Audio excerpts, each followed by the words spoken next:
présence de Elena et Ramucho de la Maison du Jambon de Valcarlos à 2 km de la frontière espagnole d'Arnegui. Ils vont nous présenter en quelques mots l'histoire de l'entreprise, leurs différentes spécialités, leur savoir-faire, leurs traditions et comment déguster un très bon jambon de très haute gamme. Monsieur Ramucho, je vous laisse la parole. Alors on a commencé, ça fait une trentaine d'années à faire toutes ces méthodes de jambon. Surtout, on ne l'a pas fait ici chez nous à Valcarlos parce que le climat il n'est pas bon. Et sur toutes les méthodes que moi j'avais de faire le jambon, on a décidé de faire différents jambons de différentes façons de travailler ailleurs, dans des régions différentes en Espagne. Et je cherchais toujours le climat et l'humidité, tout ce qu'il faut pour avoir un bon jambon.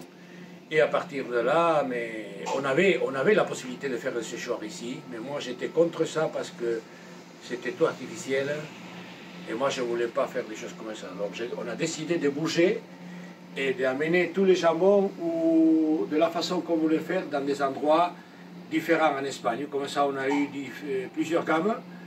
Et des jambons que moi j'avais dégusté à l'avance et que j'avais moi des méthodes et des façons de travailler d'avant, qu'ici je ne pouvais pas faire si ce n'était pas quelque chose de naturel.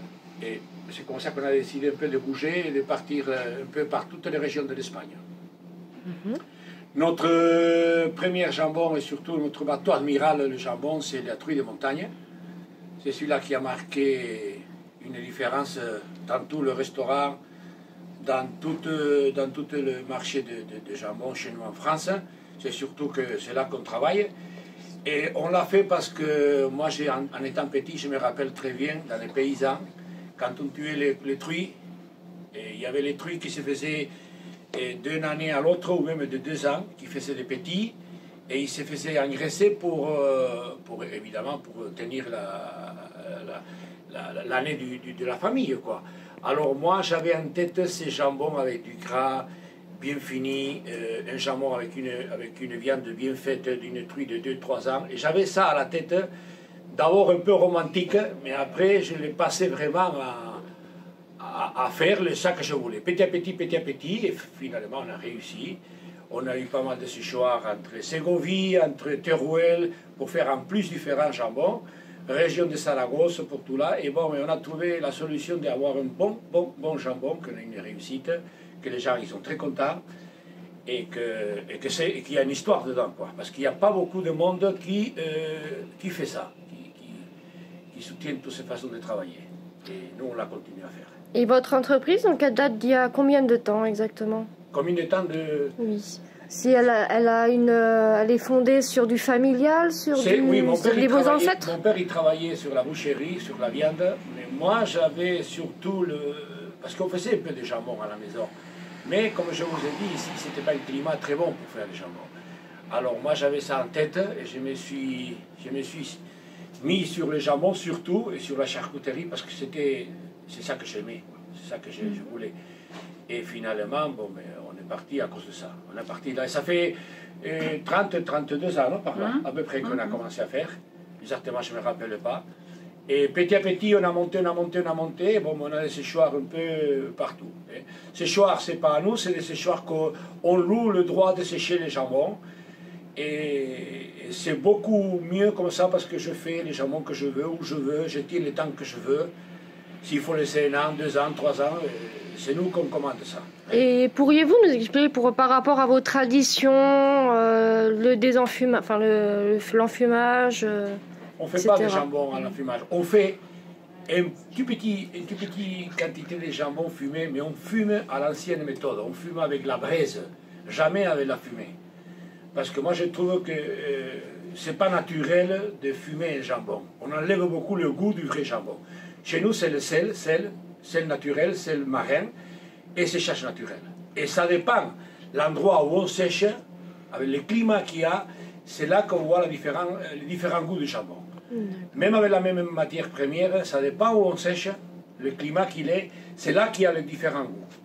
Et comment vous pourriez nous décrire une bonne dégustation d'un bon jambon?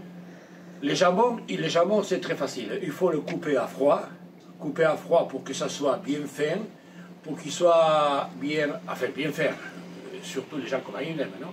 Mais les jambons surtout il faut le couper bien fin, à froid, et surtout il faut le manger à température pour que le jambon ça sorte vraiment tous ces goûts, tous ces arômes que vraiment il faut. Et comme ça, la seule façon de le faire, c'est couper les tranches à froid, mettre l'assiette qu'on va mettre le jambon, le chauffer un petit peu au micro-ondes ou dans un chauffe-assiette, et là, mettre le jambon pour qu'il prenne un peu de température. Il faut mieux le manger, à mon avis, en température entre 20 et 22 degrés qu'à froid. Mais les couper à froid, pourquoi? Parce que soit à la main, soit à la machine, on domine bien le jambon, on coupe fin, on coupe à la mesure qu'on veut. Mais toujours la dégustation plutôt chaud que froid. D'accord. Et par rapport à vos clients, je suppose que beaucoup vous connaissent dans les célébrités. Avez-vous quelques noms, quelques restaurateurs qui auraient pu travailler avec vous de cookies? Notre premier grand client, ça fait 30 ans, facilement. Ça a été un grand copain à moi, un grand restaurateur, pour moi un extraordinaire, une grande personne, Christian Parra, de la Galupe à Hurte.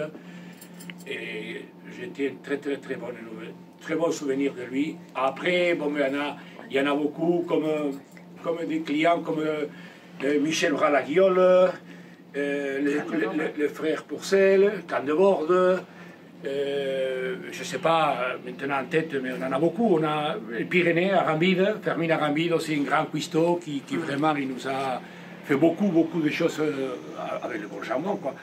Et bon, on en aurait une cinquantaine ou 100 clients de grands restaurants qu'on pourrait nommer, quoi. Je ne l'ai pas en tête maintenant. Mais bon, nous on a commencé petit à petit, mais surtout c'est Christian Parra qui vraiment il nous a fait, si tu veux, donner cet espoir de continuer à faire de ce bon travail. Donc si je comprends bien, c'est une tradition familiale, ça reste... c'est une maison familiale. Oui.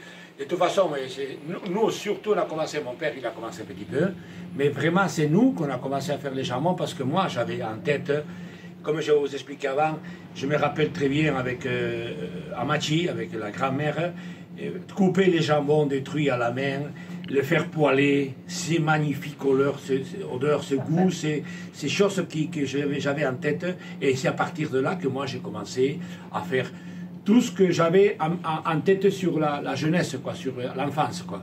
Et à partir de là, bon, mais parce qu'un jambon, surtout, il faut que ça soit poêlé aussi bon ou meilleur que cru. Ça veut dire que quand un jambon, il se poêle, il ressort un peu de sel, c'est pas bon.